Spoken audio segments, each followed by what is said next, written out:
Olá, boa noite para você. Hoje é véspera de feriadão, amanhã, 7 de setembro, é comemorado a independência do Brasil. Serão 3 dias de folga e, com isso, as estradas da região já contam com o movimento acima do normal. A expectativa da Polícia Rodoviária Estadual é que passem pelas rodovias da região cerca de 274 mil veículos até o final do feriado. A repórter Janaína Rodrigues, nesse momento, está no início da rodovia dos Tamoios, em entroncamento com a Carvalho Pinto. Tem mais informações. Janaína, boa noite. Como é que está o movimento da estrada nesse momento? Já tem muita gente descendo a serra em direção à praia? Boa noite, Nicoline. O movimento começou a ficar mais intenso no final da tarde de hoje. Aqui no local onde nós estamos está um pouco mais tranquilo. Eu falo agora com o tenente da Polícia Rodoviária Estadual, Nilton Farias, que vai nos dar mais informações. Tenente, qual será o horário de pico? Então, o movimento é um pouco intenso já, porém o motorista não encontra dificuldade ainda para chegar no destino, principalmente no litoral norte. Amanhã, na sexta-feira, o trânsito deve ser bem intenso, já começar às 7 da manhã. A maior movimentação deve ser mesmo em direção ao litoral? Sim, tanto pela Oswaldo Cruz como pela rodovia dos Tamoios. O motorista tem que ficar atento, né, com a fiscalização de radares e da própria polícia? Então, o motorista deve ter a preocupação de respeitar as regras de segurança básicas, né? Não ultrapassar em local proibido, não exceder velocidade, não transitar pelo acostamento, uma infração bastante frequente no litoral norte. Então, o motorista deve respeitar as regras, verificar o seu veículo antes de sair, até para ter uma viagem tranquila. E qual que é o melhor horário, então, para pegar a estrada amanhã? O movimento ele é bem intenso já nas primeiras horas do dia, né, com o amanhecer. Esse movimento deve permanecer até por volta de 16 horas. Então, o motorista deve verificar antes de sair quais as condições do trânsito para não ter problema de ficar na morosidade. O feriado está começando agora, né? Mas e para retornar? Algumas dicas aí para os motoristas. Da mesma forma, procurar através dos canais de televisão, rádio, né, pela internet, verificar a condição da rodovia. Porém, o movimento ele acaba se concentrando após o almoço no domingo, que deve até avançar a madrugada da segunda-feira. Tá certo, obrigada pelas informações. É com você aí no estúdio, Nicoline. Obrigado. Feriado prolongado é sempre sinônimo de fila nos terminais rodoviários. A repórter Janaína Rodrigues foi conferir como passageiros de São José dos Campos e Taubaté estão programando as viagens. Feriado está aí, muitas pessoas já anteciparam a viagem para não ter estresse na hora do embarque. Em São José dos Campos, muitos passageiros escolheram a tranquilidade do início da tarde desta véspera de feriadão para viajar. Esses universitários aproveitaram o feriado para visitar a família. É bom, né? Dar uma descansada, estudar para as provas, deixar tudo certinho. Descansa, comidinha da mãe. Bom. E com o tempo bom, muita gente também escolheu a praia para descansar. Se aqui está calor, lá deve estar muito mais, né? A gente já trabalha tanto, né? Então, o feriado tem que descansar. No terminal de São José, a estimativa é de que cerca de 45 mil pessoas embarquem e desembarquem até a próxima segunda-feira. Já foram reservados alguns ônibus extras, mas para não ficar sem passagem, é bom chegar horas antes da saída do ônibus. As empresas de ônibus já disponibilizaram os carros extras, né? E aí isso vai acontecendo conforme a demanda for necessitando, aí os carros vão sendo disponibilizados também. Já aqui em Taubaté, a expectativa é de que passem pelo terminal cerca de 7 mil pessoas por dia. Os destinos mais procurados são as cidades do litoral norte e o Rio de Janeiro.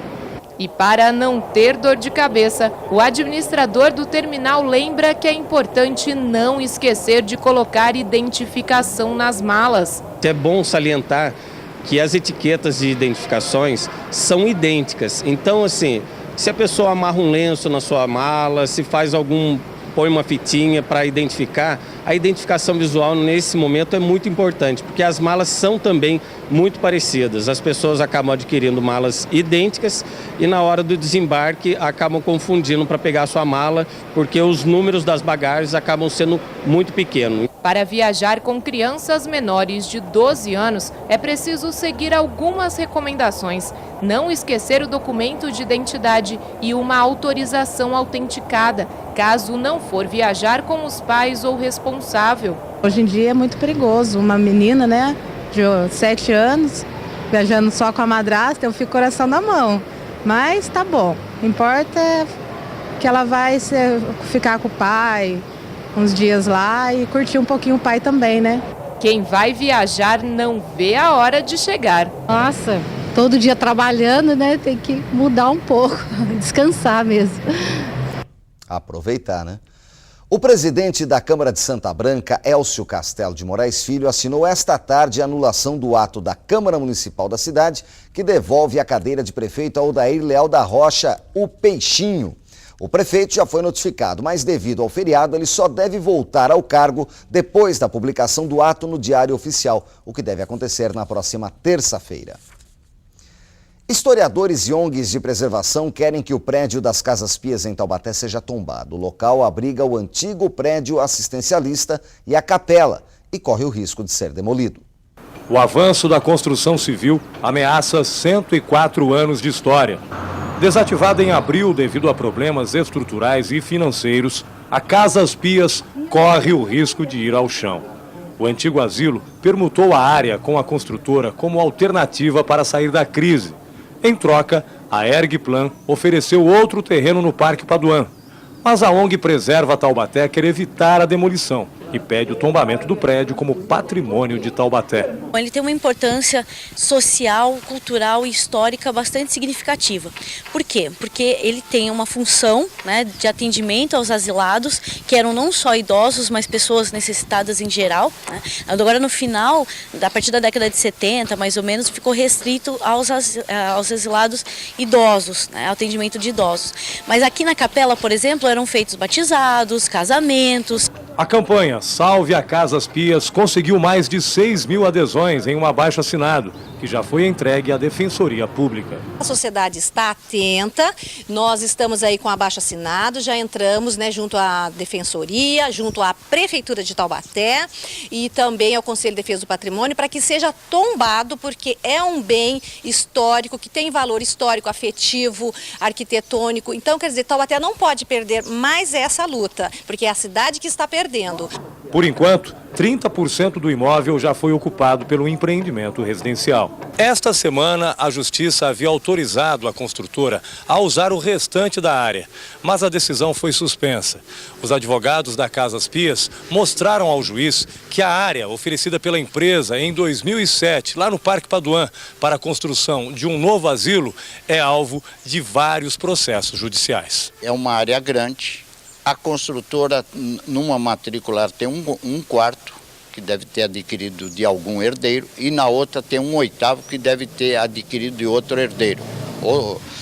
O que ocorre lá é que nessa área não está hoje definido qual é realmente a área da Ergplan. Não está definido. Para solucionar isso é simples. Basta que a Ergplan nos dê a escritura registrada da área e aí nós ficamos tranquilos que realmente lá está tudo resolvido. A nossa reportagem, o diretor da Ergplan apresentou o número da matrícula do imóvel cedido a Casas Pias no Parque Paduan.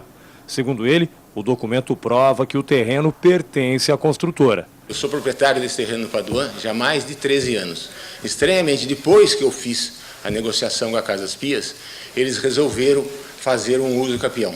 Para mim, isso está mascarando uma má administração que eles estão fazendo para as Casas Pias. E o senhor pretende preservar, pelo menos, a igreja naquele imóvel ou vai ser tudo demolido mesmo?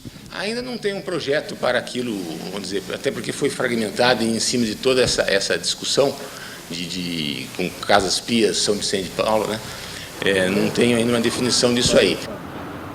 Por telefone, a assessoria de imprensa da Prefeitura de Taubaté informou apenas que tanto as casas quanto a capela não estão incluídas na relação de bens tombados pelo município. Eleições 2012, hora de conferir a agenda dos candidatos à Prefeitura de Taubaté para amanhã.